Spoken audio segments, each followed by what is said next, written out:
557 হিজরি সনের একটি রাতের ঘটনা। সুলতান নুরুদ্দিন জঙ্গি রহমাতুল্লাহ আলাই তাহাজ্জুদ এবং দীর্ঘ মোনাজাতের পর ঘুমিয়ে পড়েছেন। চারদিক নীরব নিস্তব্ধ, কোথাও কোনো সারা শব্দ নেই। এমতো অবস্থায় হঠাৎ তিনি স্বপ্নে দেখলেন স্বয়ং রাসূলুল্লাহ সাল্লাল্লাহু আলাইহি ওয়াসাল্লাম তার কামরায় উপস্থিত। তিনি কোনো ভূমিকা ছাড়াই দুজন ধবধবে সাদা বর্ণের ও নীল চক্ষু বিশিষ্ট লোকদের দিকে ইঙ্গিত করে বললেন, হে নুরুদ্দিন জঙ্গি, এরা আমাকে বিরক্ত করছে, এই দুজন থেকে আমাকে মুক্ত করো।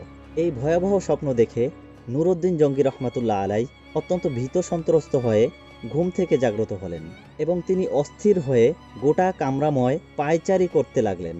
সঙ্গে সঙ্গে তার মাথায় বিভিন্ন প্রকার চিন্তা ঘুরপাক খেতে লাগলো।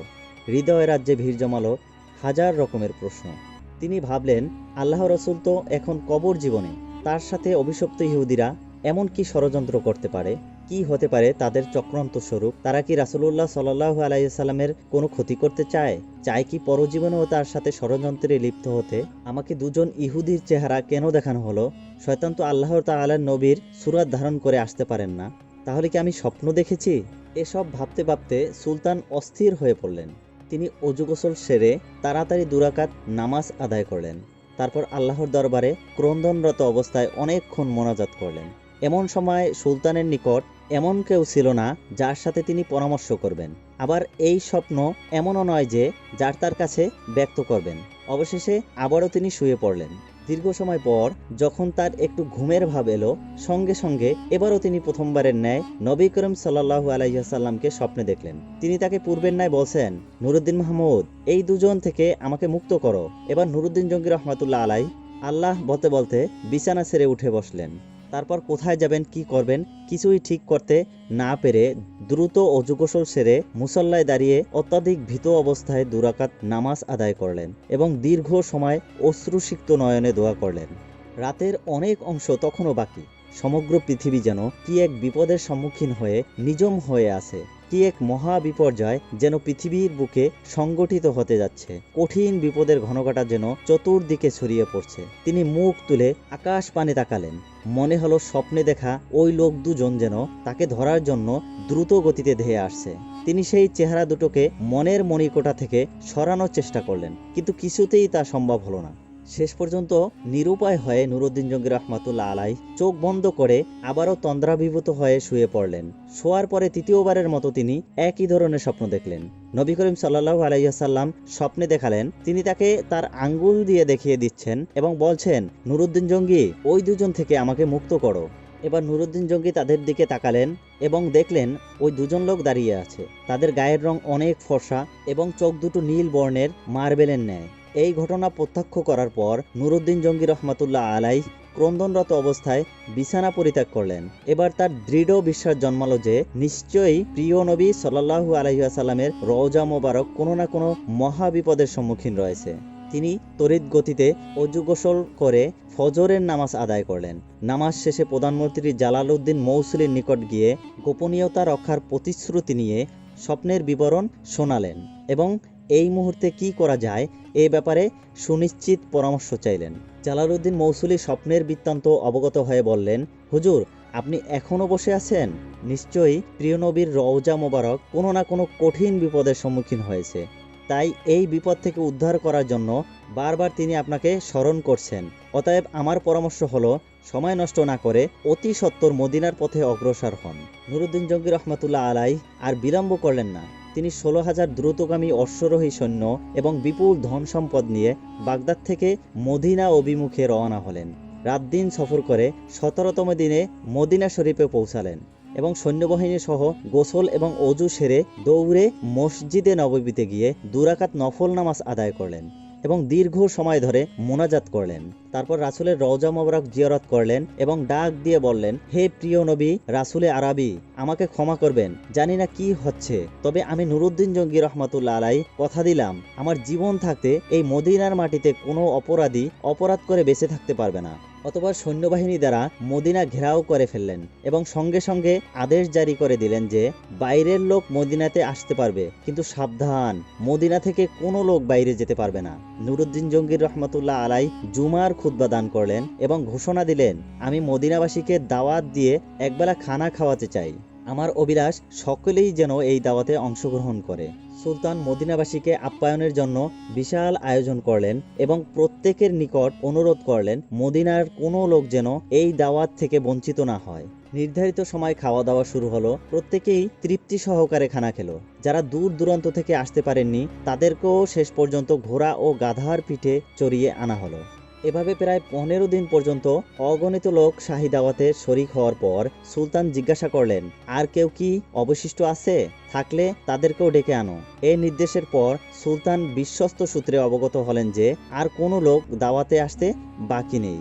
একথা শুনে তিনি সীমাহীন অস্থির হয়ে পড়লেন। চিন্তার অথই সাগরে হারিয়ে গেলেন। তিনি ভাবলেন, যদি আর কোনো লোক দাওয়াতে শরিক হতে বাকি না থাকে তাহলে সেই অভিশপ্ত লোক দুজন গেল কোথায়, যে দুজনকে রাসূলুল্লাহ সাল্লাল্লাহু আলাইহি সাল্লাম আমাকে স্বপ্নে দেখিয়েছেন? আমি তো দাওয়াতে শরিক হওয়া প্রত্যেকটি লোককে অত্যন্ত গভীরভাবে পর্যবেক্ষণ করেছি, কিন্তু কারো চেহারা তো স্বপ্নে দেখা লোক দুটোর চেহারার সঙ্গে মিলল না। তাহলে কি আমার মিশন ব্যর্থ হবে? আমি কি ওই কুচক্রী লোক দুটোকে গ্রেপ্তার করে দৃষ্টান্তমূলক শাস্তি দিতে সক্ষম হব না? এইসব চিন্তায় বেশ কিছুক্ষণ তিনি ডুবে রইলেন। তারপর আবারও তিনি নতুন করে ঘোষণা করলেন, আমার দৃঢ় বিশ্বাস মদিনার সকল লোকদের দাওয়াত খাওয়ানো এখনো শেষ হয়নি। অতএব সবাইকে আবারও অনুরোধ করা যাচ্ছে, যারা এখনো আসেনি তাদেরকে যেন অনুসন্ধান করে দাওয়াতে শরিক করা হয়। এই কথা শ্রবণ করে মদিনাবাসী সকলেই এক বাক্যে বলে উঠল, বাদশাহ, মদিনার আশেপাশে এমন কোনো লোক বাকি নেই যারা আপনার দাওয়াতে অংশগ্রহণ করেনি। তখন নুরুদ্দিন জঙ্গি রহমাতুল্লাহ আলাইহ বলিষ্ঠ কণ্ঠে বললেন, আমি যা বলছি ঠিকই বলছি, আপনারা ভালোভাবে অনুসন্ধান করুন। লক্ষাধিক জনতার মধ্য থেকে একজন ব্যক্তি হঠাৎ করে বলে উঠল, বাদশাহ, আমার জানা মতে আমাদের মদিনার সব মানুষের খাওয়া দাওয়া শেষ, তবে দুজন বুজুর্গ আল্লাহর ওলি সম্ভবত এখনো বাকি আছে। তারা আল্লাহ তাআলার বুজুর্গ ওলি মানুষ, জীবনে কখনো কারো কাছ থেকে হাদিয়া কিংবা তোহফা গ্রহণ করে না, এমনকি কারো দাওয়াতেও শরিক হন না। তারা নিজেরাই লোকদেরকে অনেক দান খয়রাত করে থাকেন, নীরবতা অধিক পছন্দ করেন, লোক সমাজে উপস্থিত হওয়া মোটেও ভালোবাসেন না। মসজিদে নববীর এক কোণে একটি কক্ষ নির্মাণ করে সেখানেই তারা আল্লাহ তাআলার ধ্যানমগ্ন করে থাকেন। লোকটির বক্তব্য শোনা মাত্রই সুলতান নুরুদ্দিন জঙ্গি রহমাতুল্লাহ আলাইহ চিৎকার করে দাঁড়িয়ে গেলেন। সুলতানের চেহারা একটি বিদ্যুৎ চমক খেলে গেল। তিনি বিলম্ব না করে কয়েকজন লোক সহকারে ওই লোক দুটোর আবাসস্থলে উপস্থিত হলেন। অতঃপর নুরুদ্দিন জঙ্গি রহমাতুল্লাহ আলাইহ লোক দুজনকে ভালোভাবে পর্যবেক্ষণ করলেন। তিনি দেখলেন এ তো সেই দুজন যাদেরকে স্বপ্নে দেখানো হয়েছিল। তাদের দেখে সুলতানের দুই চোখ রক্তবর্ণ ধারণ করলো। তিনি জিজ্ঞাসা করলেন, কে তোমরা? কোথা থেকে এসেছো? তোমরা সুলতানের দাওয়াতে শরিক হলে না কেন? লোক দুটো নিজের পরিচয় গোপন করে বলল, আমরা মুসাফির, হজের উদ্দেশ্যে এসেছিলাম। হজ কার্য সমাধান করে জিয়ারতের নিয়তে রওজা শরীফে এসেছি, কিন্তু প্রিয় নবী সাল্লাল্লাহু আলাইহি সাল্লামের প্রেমে আত্মহারা হয়ে ফিরে যেতে মন চাইল না, তাই বাকি জীবন রওজার পাশে কাটিয়ে দেওয়ার নিয়তে এখানে রয়ে গেছি। আমরা কারো দাওয়াত গ্রহণ করি না। এক আল্লাহর উপরে আমাদের পূর্ণ আস্থা, আমরা তার উপর নির্ভরশীল। ইবাদত, জিয়ারত আর পরকালের চিন্তায় বিভোর থাকাই আমাদের কাজ। কোরআন পাক তেলাওয়াত, নফল নামাজ এবং ওজিফা পাঠে আমাদের সময় শেষ হয়ে যায়, সুতরাং দাওয়াত খাওয়ার সময়টা কোথায়? উপস্থিত জনগণ তাদের পক্ষ হয়ে বললেন যে, বাদশাহ, এরা দীর্ঘদিন যাবৎ এখানে অবস্থান করছেন, এদের মতো ভালো লোক আর হয় না। সবসময় দরিদ্র, এতিম এবং অসহায় লোকদের প্রচুর পরিমাণে সাহায্য করেন। তাদের দানের উপরে অত্র লোকদের জীবিকা নির্বাহ করে। নুরুদ্দিন জঙ্গি রহমাতুল্লাহ আলাইহ লোকদের কথা শুনে লোক দুটোর প্রতি পুনরায় গভীর দৃষ্টিতে তাকালেন। অত্যন্ত সূক্ষ্মভাবে তাদের পা থেকে মাথা পর্যন্ত পর্যবেক্ষণ করলেন। এতে আবারও তিনি নিশ্চিত হলেন এরা তারাই যাদেরকে তিনি স্বপ্নে দেখেছেন। এবার সুলতান গম্ভীর স্বরে তাদেরকে বললেন, সত্য কথা বলো, তোমরা কে, কেন, কি উদ্দেশ্যে তোমরা এখানে থাকছো? এবার তারা পূর্বের কথা পুনরাবৃত্তি করে বলল, আমরা পশ্চিম দেশ থেকে পবিত্র হজ ব্রত পালনের জন্য এখানে এসেছি। রাসূলুল্লাহ সাল্লাল্লাহু আলাইহি ওয়াসাল্লামের নৈকট্য লাভ আমাদের একমাত্র লক্ষ্য। এই উদ্দেশ্যে আমরা এখানে অবস্থান করছি। সুলতান এবার কারো কথায় কান না দিয়ে তাদেরকে সেখানে আটক রাখার নির্দেশ দিলেন।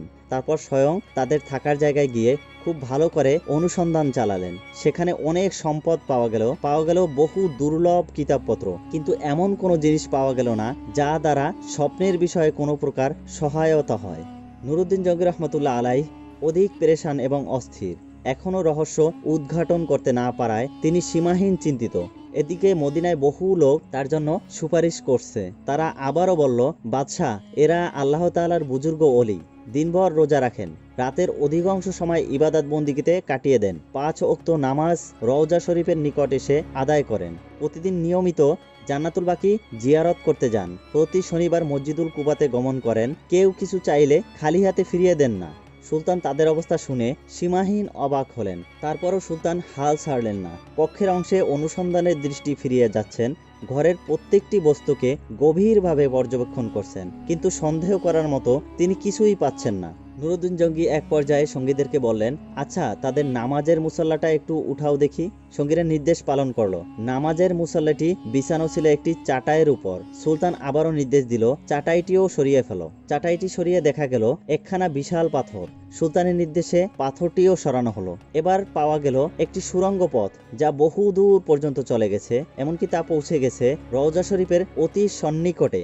এই দৃশ্য দেখা মাত্রই নুরুদ্দিন জঙ্গি রহমতুল্লাহ আলাই বজ্রপাতের মতো চমকে উঠলেন। অস্থিরতার কালো মেঘ ছেয়ে যায় তার সমস্ত হৃদয়ের আকাশে, ক্রোধে লাল হয়ে যায় গোটা মুখমণ্ডল। অবশেষে লোক দুটোকে লক্ষ্য করে ক্ষিপ্ত ক্ষুব্ধ সিংহের গর্জন করে ঝাঁঝালো কণ্ঠে বললেন, তোমরা পরিষ্কার ভাষায় সত্যি কথা খুলে বলো, নইলে এক্ষুনি তোমাদেরকে যন্ত্রণাদায়ক শাস্তির সম্মুখীন হতে হবে। বলো তোমরা কে, তোমাদের উদ্দেশ্য কি, কে তোমাদেরকে এখানে পাঠিয়েছেন? সুলতানের কথায় তারা ঘাবড়ে গেল। কঠিন বিপদ সামনে দেখে আসল পরিচয় প্রকাশ করে বলল, আমরা ইহুদি, দীর্ঘদিন যাবৎ আমাদেরকে মুসল শহরের ইহুদিরা সুদক্ষ কর্মী দ্বারা প্রশিক্ষণ দিয়ে প্রচুর অর্থ সহকারে এখানে পাঠিয়েছে। আমাদেরকে এই জন্য পাঠানো হয়েছে যে আমরা যে কোনো উপায়ে মুহাম্মদ সাল্লাল্লাহু আলাইহি সাল্লামের দেহ মোবারক বের করে ইউরোপীয় ইহুদির হাতে হস্তান্তর করি। এই দ্রোহ কাজ সফল হলে তারা আমাদেরকে প্রচুর পরিমাণে ধন সম্পদ দেবে বলে তারা প্রতিশ্রুতি দিয়েছে। সুলতান বললেন, তোমরা তোমাদের পরিকল্পনা বাস্তবায়নের জন্য কি পদ্ধতি অবলম্বন করেছিলে, কিভাবে তোমরা কাজ করতে? তারা বলল, আমাদের নিয়মিত কাজ ছিল রাত গভীর হলে অল্প পরিমাণে সুড়ঙ্গ খনন করা এবং সাথে মাটিগুলো চামড়ার মজকে ভর্তি করে অতি সন্তর্পণে মদিনার বাইরে নিয়ে ফেলে আসা। আজ দীর্ঘ 3 বছর যাবৎ এই মহা পরিকল্পনা বাস্তবায়নের কাজে আমরা অনবরত ব্যস্ত আছি। যে সময় আমরা রওজা মোবারকের অতি নিকটে পৌঁছে গেলাম এবং সিদ্ধান্ত গ্রহণ করলাম যে 1 সপ্তাহের মধ্যে বিশ্বনবীর লাশ বের করে নিয়ে যাব, ঠিক সেই সময় আমাদের মনে হলো আকাশ যেন ভেঙে টুকরো টুকরো হয়ে যাচ্ছে, জমিন যেন প্রচণ্ড ভূমিকম্পে থরথর করে কাঁপছে, যেন সমগ্র পৃথিবী জুড়ে মহাপ্রলয় সংগঠিত হচ্ছে। অবস্থা এতটাই শোচনীয় রূপ ধারণ করলো, মনে হলো সুড়ঙ্গের ভিতরেই যেন আমরা সমাধিস্থ হয়ে পড়ব। এই অবস্থা প্রত্যক্ষ করে ভীত সন্ত্রস্ত হয়ে আমরা কাজ বন্ধ করে রেখেছি। তাদের বক্তব্যে সুলতানের কাছে সবকিছু পরিষ্কার হয়ে গেল। তাই তিনি লোক দুটোকে নজিরবিহীন শাস্তি দেওয়ার ব্যবস্থা গ্রহণ করলেন, যাতে ভবিষ্যতে আর কেউ এমন দুঃসাহস দেখাতে না পারে। তিনি মসজিদে নববী থেকে অর্ধ মাইল দূরে বিশাল উঁচু একটি কাঠের মঞ্চ তৈরি করলেন। সঙ্গে সঙ্গে সংবাদ পাঠিয়ে মদিনা ও মদিনার আশেপাশে লোকদেরকে উক্ত ময়দানে হাজির হওয়ার নির্দেশ দিলেন। নির্ধারিত সময়ে লক্ষ লক্ষ লোক উক্ত মাঠে সমবেত হলো। সুলতান নুরুদ্দিন জঙ্গি রহমতুল্লাহ আলাই অপরাধী লোক দুটোকে লৌহ শিকলে আবদ্ধ করে মঞ্চের উপর বসালেন।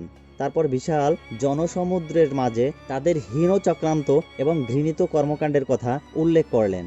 সুলতান নুরুদ্দিন জঙ্গির বক্তব্য শুনে লোকজন বিস্ময়ে হতবাক হয়ে গেল। তারা এই ঘৃণিত ষড়যন্ত্রের দৃষ্টান্তমূলক শাস্তি দাবি করল।